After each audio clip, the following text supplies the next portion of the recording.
Don't expect a dime from Dad's 92 million mother. He knew you couldn't handle real wealth.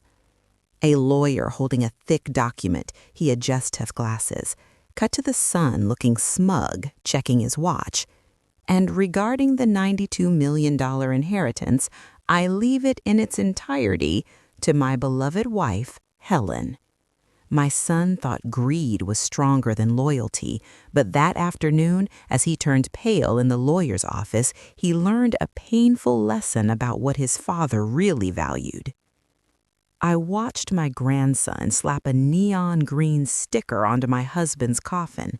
No, not his coffin, his grandfather clock, but it felt the same.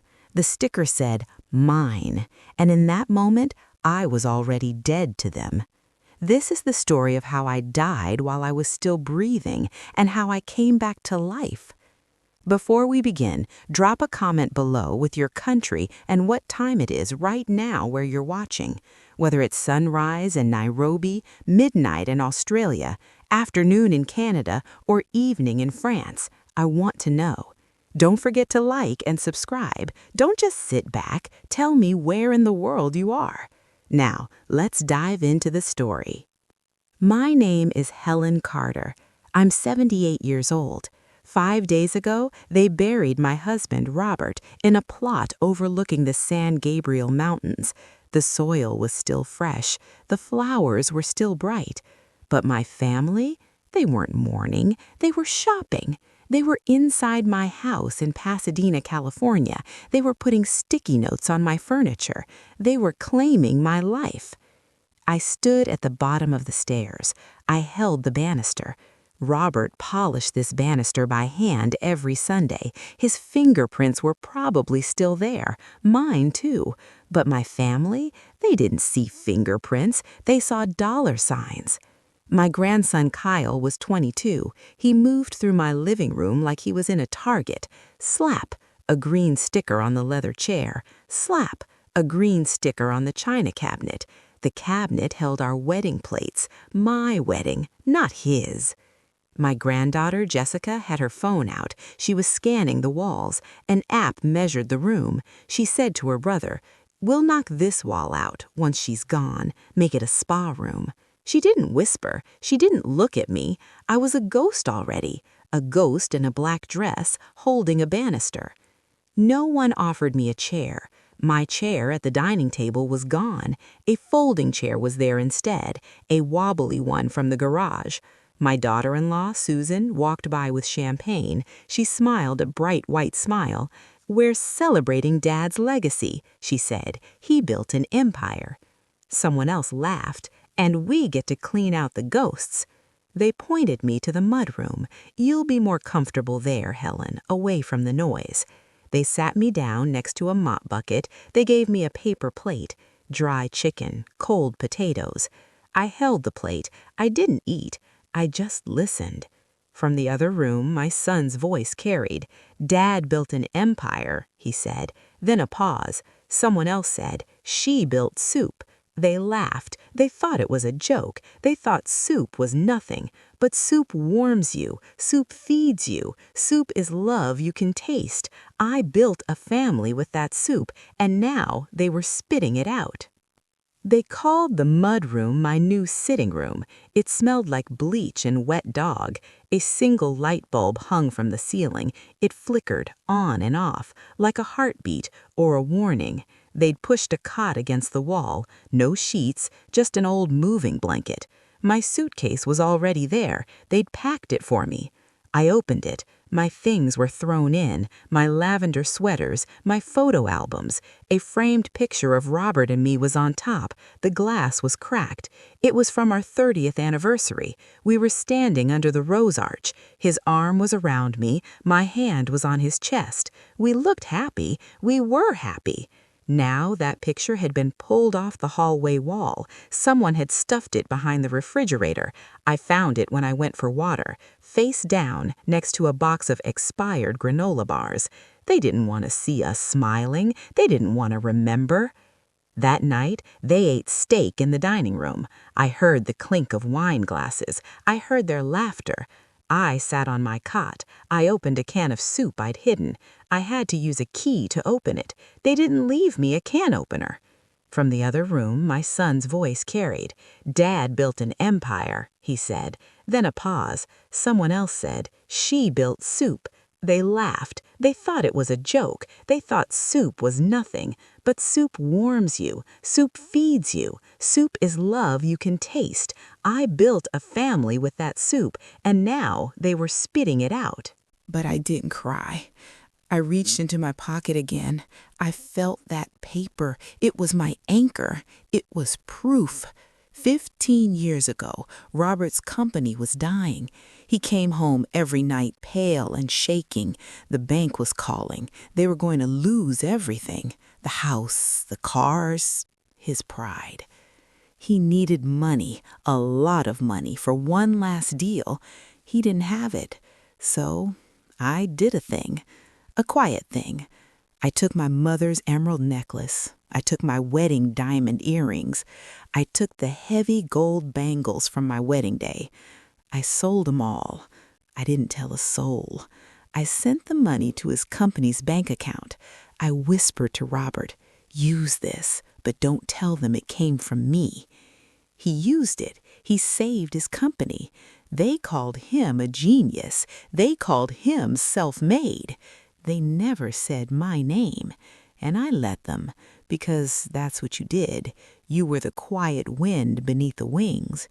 But now they were shooting the bird down, and I still had the receipt for the wind. I fell asleep to the sound of their party.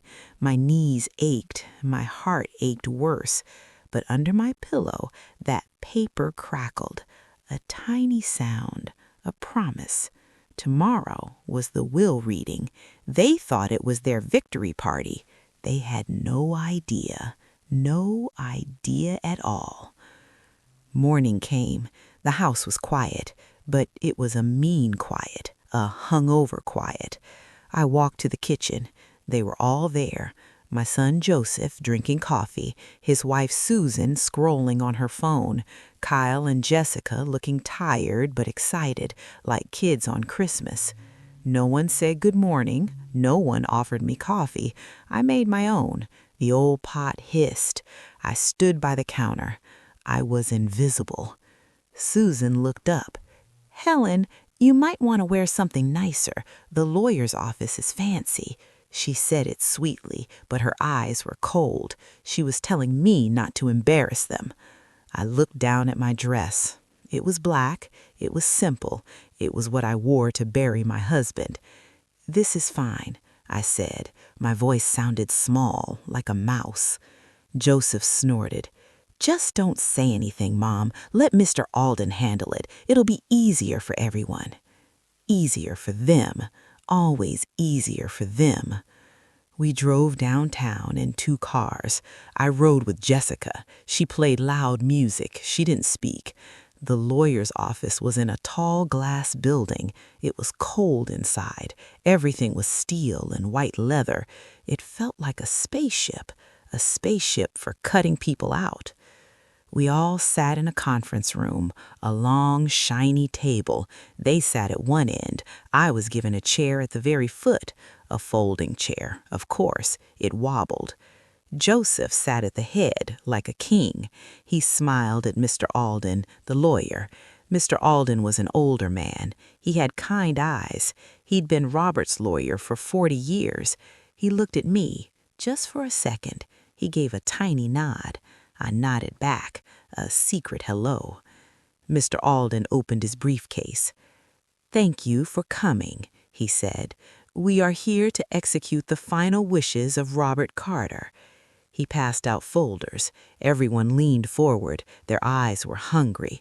I just held my purse in my lap. My hand was inside, on my secret paper. Mr. Alden began to read the will. It was standard, some money to charities, some stocks divided. Joseph got the lake house, Susan got a lump sum, Kyle and Jessica got trust funds. They were smiling, nodding. It was going just as they planned. Then Mr. Alden cleared his throat. There is a final addendum, he said. A video recording. Robert requested it be played. He pressed a button on the laptop. The screen on the wall lit up. And there was Robert, my Robert. He looked older, tired, but his eyes were clear. He looked right into the camera, right at us. "If my son, Joseph, ever speaks ill of his mother," Robert's voice said, strong and clear, "deduct $1 million from his inheritance per word." The room froze. The air was sucked out. Joseph's face went white. "What? That's not legal." Mr. Alden held up a hand. He slid a piece of paper across the table. "Exhibit A, a transcript from your home security system, kitchen audio, from 3 days after the funeral." He started reading from the paper. Quote, "She's still breathing? Thought she'd be gone by now." End quote. That's one word, breathing, $1 million. He kept reading. Quote, "She built soup. He built an empire." End quote. That's several words. He did the math out loud. The numbers were huge. Joseph had said horrible things for days. The security system heard it all. By the end, Joseph's inheritance wasn't $92 million. It was $3,800. Joseph stood up. His chair screeched. "This is insane! She turned you against me!" He was pointing at the screen, at his dead father. Robert's recording wasn't done. "You know what you said, Joseph, and you know what it cost you." Then Robert's face softened. He looked gentle. "The remainder of my estate, the trust, the properties, and my controlling shares, I leave to my wife, Helen Carter, my partner, the true founder." Silence. A thick, heavy silence. Mr. Alden handed me a new folder. It was heavy. Inside were deeds, stock certificates, keys. Joseph was screaming. Susan was crying. Kyle looked confused. Jessica just stared at me. I stood up. My folding chair didn't wobble. Not this time. I looked at my son. "You spoke first," I said quietly. The will just listened. I turned and walked out. I didn't look back, but I could feel their stares, hot and sharp on my back. The game had changed, and they hadn't even seen my secret paper yet. This was just the first surprise, the first loop of the story, and I was just getting started. The drive home was silent. I drove myself, Robert's old sedan. They'd already put a sticker on it in their minds, but it was mine. Everything was mine. When I got back to the house on Orange Grove Avenue, they were already there, arguing. I could hear them from the driveway. I walked in. They all stopped. They looked at me like a stranger, a dangerous stranger. "You can't do this," Joseph yelled. "We'll fight it. That video it's manipulation." "Your father's words are manipulation?" I asked. I walked to the kitchen. I needed tea. My hands were steady. I was surprised. "He was sick. He wasn't in his right mind," Susan cried. I put the kettle on. "He was in his right mind when he built the company with my money," I said. I didn't mean to say it. It just slipped out. The room got quiet again, a different kind of quiet. "What money?" Kyle asked. I didn't answer. I poured my tea. I took my secret paper from my purse. I didn't show them. I just held it. I walked to the living room. I sat in my leather chair, the one with Kyle's green sticker. I peeled the sticker off slowly. It made a ripping sound. 15 years ago, I said, looking at the peeled sticker, your father's company was about to go bankrupt. He needed $1 million overnight or he'd lose it all. I looked at Joseph. Where did you think that money came from? The bank? They'd already said no. Joseph stared. He didn't know. It came from my mother's emeralds, from my wedding jewelry, from the last pieces of who I was before I was a wife. I sold it all. I wired the money, and I told him never to tell. I took a sip of tea, and he never did, until the will. Jessica sat down on the floor. She looked young.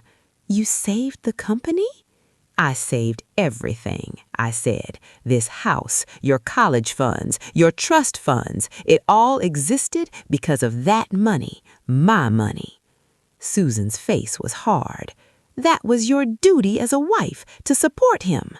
I laughed, a short, dry laugh. "My duty ended when you put me in the mudroom, Susan."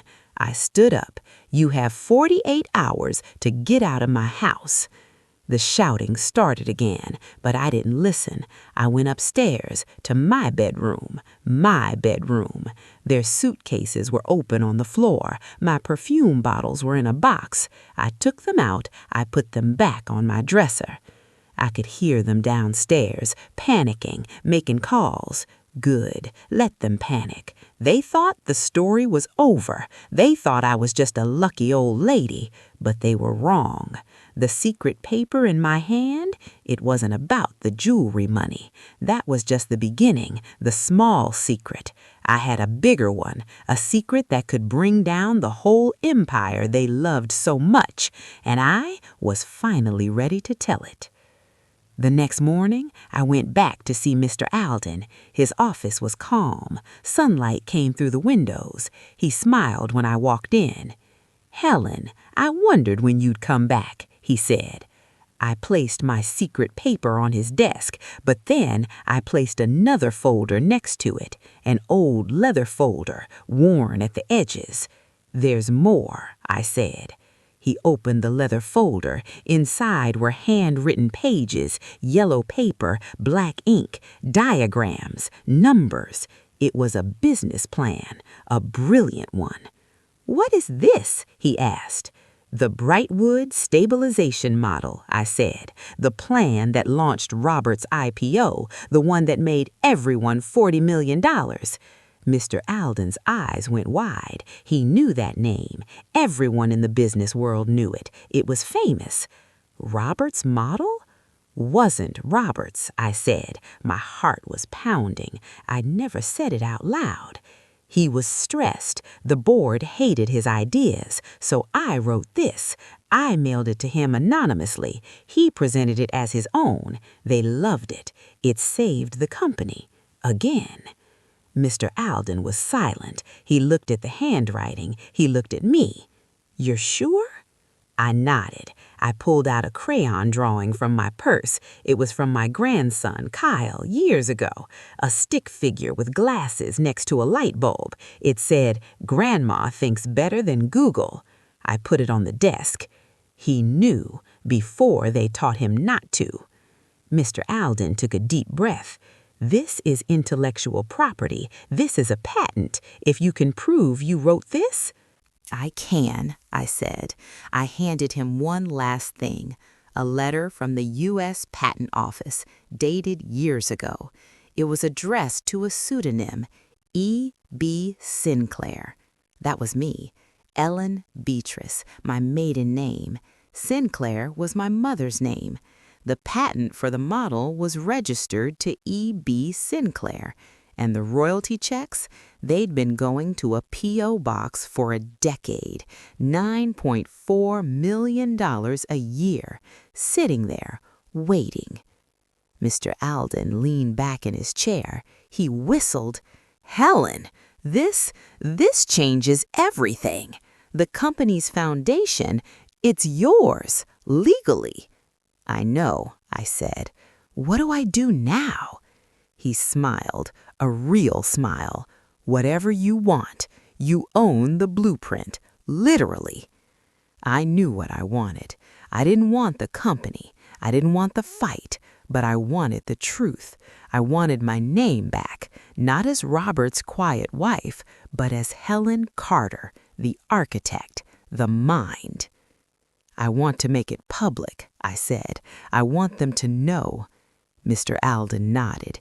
"Then let's send a letter to Joseph, to the board of directors of Carter Holdings, to the family trust lawyer. I didn't wait for their reactions. I already knew. Shock, denial, rage. I spent the day in my house. My house. It was strange. The silence now was different. It was peaceful. It was mine.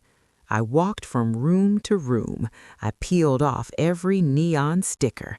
I took my time, the green one on the grandfather clock, the pink one on the end table, the yellow one on the piano. This one's mine. Not anymore. I put them all in a little glass bowl, a trophy of their greed. I placed the bowl on the kitchen counter, a reminder. In the afternoon, my phone started ringing. Joseph, Susan, unknown numbers. I didn't answer. Let them sit with it. Let the truth sink in deep. I made myself soup, good soup, from scratch. I ate it at the dining table, in my proper chair. No one told me to go to the mudroom. As the sun set, headlights pulled into the driveway. It was Joseph. He knocked on the door. Not a pound, a knock. I opened it. He stood there alone. His face was pale. His eyes were red. He looked like a little boy, the little boy who used to climb into my lap. "Mom," he said, his voice cracked. I didn't say anything. I just held the door open. He walked in. He looked at the bowl of stickers on the counter. He flinched. "Is it true? All of it?" he asked. "Yes," I said. "The money from the jewels, the business plan, the patent, all true." He sank down on the bottom steps of the staircase, the same staircase I'd stood on days ago, feeling invisible. Now he was the one who looked small. "Why didn't you ever say anything?" he whispered. "I tried," I said. "I wasn't angry. I was just tired. For years, I was just Mom. I was the soup maker, the laundry doer, the quiet one in the background. You all stopped listening to me a long time ago, so I stopped talking." He put his head in his hands. "Dad never said. I thought he did it all. Everyone did." "I know," I said. "That's what he wanted. That's what the world wanted. A strong man at the front, not a smart woman behind him." He was crying now, real tears. "I'm so sorry, Mom. The things we said, the mudroom." "Sorry is a word, Joseph," I said softly. "It's a good word, but it doesn't fix the broken plates. It doesn't unsay the cruel things." He looked up. "What can I do? Please tell me what to do." I looked at him, my son. I still loved him. That was the terrible, wonderful truth. I loved him even now. I said, "You can leave. Take your family. Go live your life, and you can start listening to the quiet people in your own life. Your wife, your kids, the people you think just build soup, because they're probably holding up your whole world, too." He nodded. He couldn't speak. He got up and walked out. The door closed softly. I locked it. That night, I slept in my own bed. My knees didn't ache as much. The house held me. It was no longer a battlefield. It was a home again. But it was a home full of ghosts, and I knew I couldn't stay there forever. The 48 hours were up. They moved out. It wasn't graceful. There were more tears from Susan. Kyle slammed a door. Jessica didn't look at me. They packed their things and the things they thought were theirs. I let them take some stuff, the lake house stuff, some furniture. I didn't need it. I wanted a clean space. Finally, the last car pulled away. The house was empty, truly empty. I walked through every room. I could hear my footsteps echo. I sat in the living room. The afternoon light came through the big window. It landed on the spot where Robert's chair used to be. I missed him. I missed the man he was before the empire, the man who carved our initials into the porch rail, the man who danced with me in the kitchen during a blackout. I was angry at him too, but mostly I was just alone. My phone rang. It was Mr. Alden. "Helen," he said, "the board received the package. They've called an emergency meeting. They want to talk to you." "What do they want?" I asked. "They're scared," he said. "The patent is the core of the company's value. If you pull it, the whole thing could collapse. They want to make a deal." I thought about it. I didn't want the company to collapse. Too many good people worked there, people who had nothing to do with my family's greed. "What kind of deal?" I asked. "They're offering a settlement, a huge one, a formal recognition, a seat on the board if you want it. They want to license the idea from you properly. They want to make this right." I looked around my quiet, empty house. "I don't want a seat on the board, Leo," I said. "I don't want to fight them in meetings. I'm tired." "Then what do you want?" he asked, just like before. I knew. The idea had been forming in my mind since I sat in the mudroom. I want to use the money, the patent money, the settlement money, all of it. I want to start a foundation for women like me, women who built things in the shadows and never got a thank you. I want to find them. I want to give them scholarships, grants. I want to say their names out loud. Mr. Alden was quiet for a moment. "That's a beautiful idea, Helen. That's a legacy. A real legacy, not one made of stocks and bonds, one made of people." "Set up the meeting," I said. "I'll tell them my terms." We hung up. I felt a spark, a new kind of energy. I wasn't just cleaning out a house. I was building something new from the broken pieces. I went to the hall closet. I pulled out an old box of photos. I started looking through them, not at the family pictures, at the pictures of me as a young woman graduating college, me in a library surrounded by books, me thinking. I had forgotten her, that young woman with bright eyes. She was still in here, and she finally had something to say. The meeting with the board was in a skyscraper in Los Angeles. I wore a simple blue suit. I didn't look like a grandma. I looked like a CEO, because that's what I was. They were all men in expensive suits. They stood when I walked in. They looked nervous. Good. I didn't sit down. I stood at the head of the table. Mr. Alden stood beside me. "Thank you for seeing me," I began. My voice was clear. It didn't shake. "You've seen the proof. The Brightwood stabilization model is my intellectual property. It has been for 15 years. A man at the table, the CEO, nodded. "Mrs. Carter, we are deeply embarrassed, and we are prepared to compensate you fairly. I'm not here for a paycheck. I'm here for a partnership." I laid out my plan. I would sign over the permanent license for the patent to the company for a single one-time fee, a very large fee. That fee would be the seed money for my foundation, the Quiet Mind Fund. In return, the company would publicly recognize me as the creator. They would add my name to the plaque in the lobby. They would tell the true story. The CEO blinked. "That's all you want? Recognition and a charitable donation?" "That's everything," I said. They talked among themselves for 5 minutes. Then the CEO turned back. "We accept, wholeheartedly. It's the right thing to do. And," he added, "it's good business. Truth was better than scandal." We shook hands. Cameras were called. They took a picture of me standing next to the old plaque, the one that said, "Inspired by Ingenuity."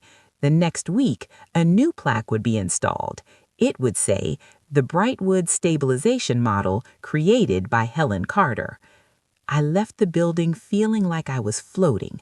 The sun was blinding. I got in my car, and I didn't drive home.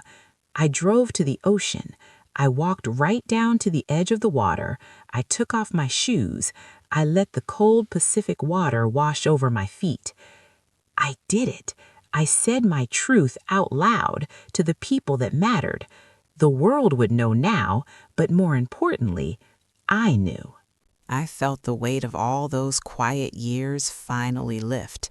It was gone, carried away by the sea. My phone buzzed, a text from Mr. Alden. The first royalty check has been forwarded. The amount is significant. The foundation bank account is open. What shall we name the first scholarship? I smiled. I typed back, my wet fingers slipping on the screen. The Ellen Beatrice Sinclair Grant for the quiet girls with loud minds. I looked at the horizon. The future was wide open and blue. My story wasn't about revenge anymore. It was about what happens after. After you finally stand up. After you take your name back. You get to decide what to build with it, and I was just getting started. I sold the house on Orange Grove Avenue. It wasn't a sad goodbye. It was a necessary one. Some walls hold too many whispers. You can't paint over that. A young family bought it. They had twin girls who ran through the empty rooms laughing. That felt right. The house needed laughter again. With the money from the sale and the first giant check from the company, I bought a place in Santa Barbara, a small penthouse overlooking the ocean. Everything was white and light and quiet. No stairs for my knees, no dark hallways, just wide windows and the sound of the sea. My own quiet corner of the world. The first thing I unpacked was my box of photos. I put them in new frames. I set them on a shelf where the sun hit them every morning. Me at 22, me and Robert at the county fair, my grandson Kyle's crayon drawing of me and the light bulb.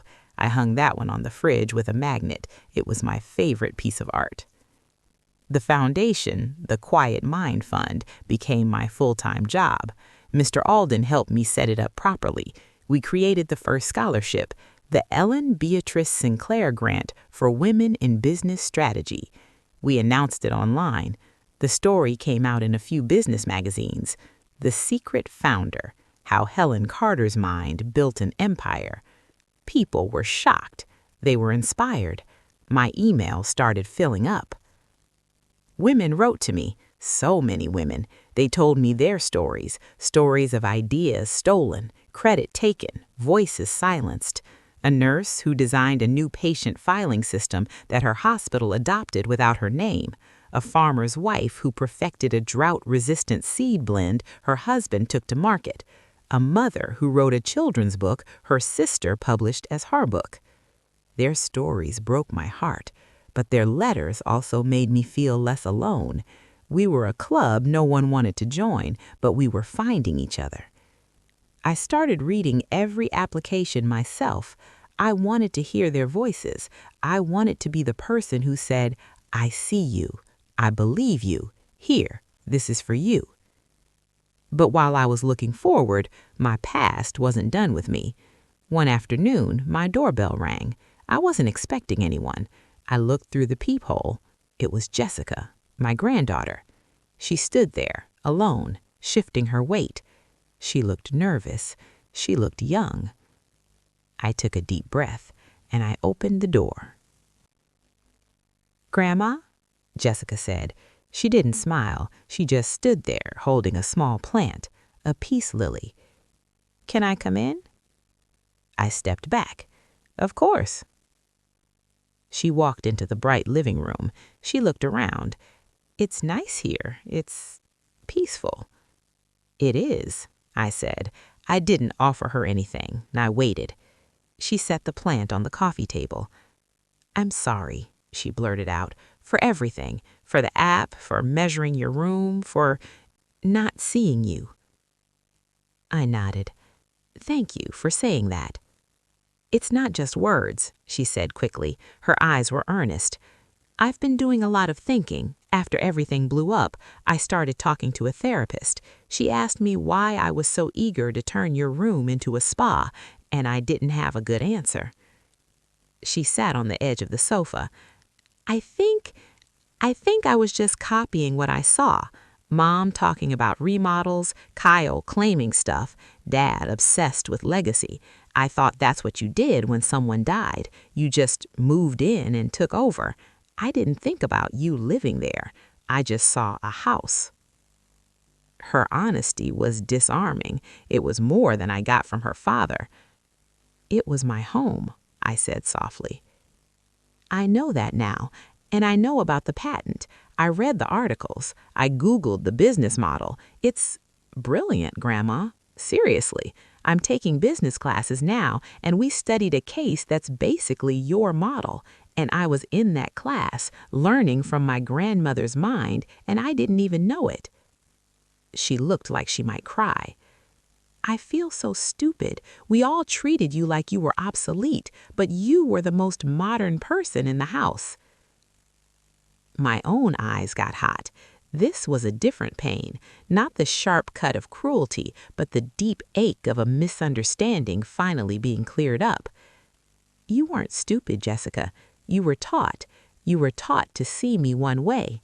I let myself be seen that way." "Can I help?" she asked suddenly. "With your foundation. I'm not asking for money. I don't want anything. I want to learn from you, for real this time. I can do social media. I can organize files, whatever you need." I looked at her. This girl with her phone, who once saw my life as square footage. Now she wanted to be part of my new chapter. It was an unexpected loop, a chance for a different ending for one of us. "Okay," I said, "we can try that." A small, real smile broke on her face. It was the first genuine smile I'd seen from my family in years. It felt like a tiny, fragile bud, but it was a start. Jessica started coming over twice a week. She set up a website for the foundation.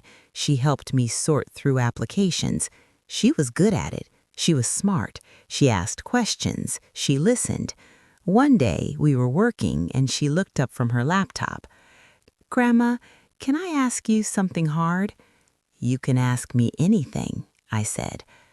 "Why didn't you ever tell Grandpa no? Why did you let him take all the credit for so long?" I put down my tea. That was the big question, wasn't it? "It's complicated, honey. I loved him, and back then, the world was different. A man's pride was the engine of the family. If I had stood up and said, 'That's mine,' in the boardroom, they wouldn't have listened to him or me. The deal might have fallen through. We would have lost everything. I made a choice to save our family, even if it meant hiding myself." "But it wasn't fair," she said. No, I agreed. It wasn't fair. But life isn't always about fair. Sometimes it's about survival. I survived, and then when I didn't need to just survive anymore, I decided to live on my own terms. She was quiet, thinking. "Do you think he loved you, really loved you, or did he just use you?" That one hurt. I took a moment. "I think he loved me the best he knew how. He provided. He protected. In his mind, building the empire was his love letter. Giving me that big house, that secure life, that was his way of saying thank you. He just never learned the words, and I never demanded them until it was too late for him." Jessica reached over and squeezed my hand. A simple touch. It meant everything. My relationship with Joseph was slower. He called sometimes. Awkward calls. He'd talk about the weather, about his job. He was trying. I could hear the effort in his voice, the shame. I didn't make it easy for him, but I didn't hang up. That was my effort. Meanwhile, the foundation gave out its first 10 grants. We flew the women to a small luncheon. I got to meet them, to hear their ideas in their own voices. We cried together. We celebrated. I saw myself in every single one of them. It was the most powerful day of my life, better than any check, better than any plaque. I was building something new, Not soup, not an empire, a ladder, so the women coming after me wouldn't have to climb in the dark. A year passed, and my life in Santa Barbara had a gentle rhythm. Mornings by the ocean with my coffee, afternoons working on the foundation, evenings reading or talking to Jessica on the phone. It was simple. It was mine. Then I got a letter, a real letter on thick paper. It was from the National Women's Hall of Fame. They wanted to nominate me for my contributions to business and philanthropy. They asked for my biography. My biography. I laughed. What would it say? Helen Carter, professional background, wife, mother, secret savior, professional ghost. I sat down to write it. I started with the truth. I was invisible for most of my life. As I was writing, my buzzer rang. It was the front desk. Mrs. Carter, there's a gentleman here to see you, a Mr. Alden, and he has guests. Guests? Leo didn't mention anyone. Send them up, I said, curious. A minute later, there was a knock. I opened the door. Mr. Alden stood there, smiling. Behind him stood Joseph, Susan, and Kyle. They were dressed nicely. They looked nervous. Jessica peeked out from behind them and gave me a little wave. My heart stuttered. What's all this? Joseph stepped forward. Mom, can we come in? We have something to say, to all of us, together. I let them in. My small space felt suddenly full. They stood in my living room, looking awkward. Joseph cleared his throat. We've been in family therapy, he said, all of us, for months. It was Jessica's idea. He shot her a grateful look. And we have a lot to apologize for, as a family. We made a list. He pulled a piece of paper from his pocket.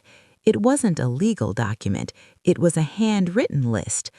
To Mom, he read, his voice thick. We are sorry for not seeing you. We are sorry for measuring your worth by what you cooked and not by what you created. Claim your mind. The world might not be ready for you, but do it anyway. Be loud, because you were never meant to be a secret. I didn't talk long, but when I finished, the room erupted. Women were on their feet, cheering, crying. I saw my own tears hit the podium. They were happy tears. They were free tears. Afterwards, so many women came up to me. They held my hands. They told me their secrets. I felt my story connect to theirs, a chain of light breaking the dark. This was my legacy, not a plaque, not a patent. This connection, this truth-telling. On the flight home, Jessica held my hand. You were amazing, Grandma. We did it, I said, and I meant we, the young me and the old me. We finally did it together. Life settled into a new rhythm, a good rhythm. Joseph and I have lunch once a month. It's still a little stiff, but it's real. He's trying. Trying is a powerful thing. Susan sends me articles sometimes. Kyle is traveling, but he sends postcards, simple words, thinking of you. It's enough. Jessica runs the day-to-day of the foundation now. She's brilliant at it. She has her mother's drive and, I like to think, a little of my quiet vision. The fund has given out over 100 grants. We've helped single moms get business degrees. We've helped artists copyright their work. We've helped nurses patent their inventions. We say their names. We tell their stories. As for me, I still live by the ocean. I walk on the beach every morning. I feel the sand under my feet. I taste the salt air. I am here. I am present. I am not a ghost. I am not a secret. I am Helen. Sometimes I think about Robert. I talk to him in my head. Look what we made, I tell him. Look what came from all of it, the good and the bad. Our son is learning. Your granddaughter is changing the world. And me, I'm finally at peace. I think he's glad. My story started with an ending, with a family reading a will thinking my life was over, but it was just a beginning, a hard, painful, beautiful beginning. If you take anything from my story, take this. Your value is not in what people say about you. It's not in the stickers they put on your life. Your value is in your own mind, in your own heart, in your own two hands. And no one can take that from you unless you let them. So don't let them. Watch, remember, and when the time is right, speak. Your story isn't over until you decide it is. This was the story of how I disappeared and how I reappeared, stronger, louder, at peace. The house is sold, the stickers are gone, but the roots I planted, they're still growing, in my family, in the women we help, in me. If this story meant something to you, join the family by subscribing to this channel, like, and tell me in the comments. Tell me your story. And remember, it's never too late to rewrite your ending. This is Helen Carter signing off. Thank you for listening. Now go on. Go be the loud, wonderful secret the world needs to hear. Claim your mind. The world might not be ready for you, but do it anyway. Be loud, because you were never meant to be a secret. I didn't talk long, but when I finished, the room erupted. Women were on their feet, cheering, crying. I saw my own tears hit the podium. They were happy tears. They were free tears. Afterwards, so many women came up to me. They held my hands. They told me their secrets. I felt my story connect to theirs, a chain of light breaking the dark. This was my legacy, not a plaque, not a patent. This connection, this truth-telling. On the flight home, Jessica held my hand. You were amazing, Grandma. We did it, I said, and I meant we, the young me and the old me. We finally did it together. Life settled into a new rhythm, a good rhythm. Joseph and I have lunch once a month. It's still a little stiff, but it's real. He's trying. Trying is a powerful thing. Susan sends me articles sometimes. Kyle is traveling, but he sends postcards, simple words, thinking of you. It's enough. Jessica runs the day-to-day of the foundation now. She's brilliant at it. She has her mother's drive, and I like to think a little of my quiet vision. The fund has given out over 100 grants. We've helped single moms get business degrees. We've helped artists copyright their work. We've helped nurses patent their inventions. We say their names. We tell their stories. As for me, I still live by the ocean. I walk on the beach every morning.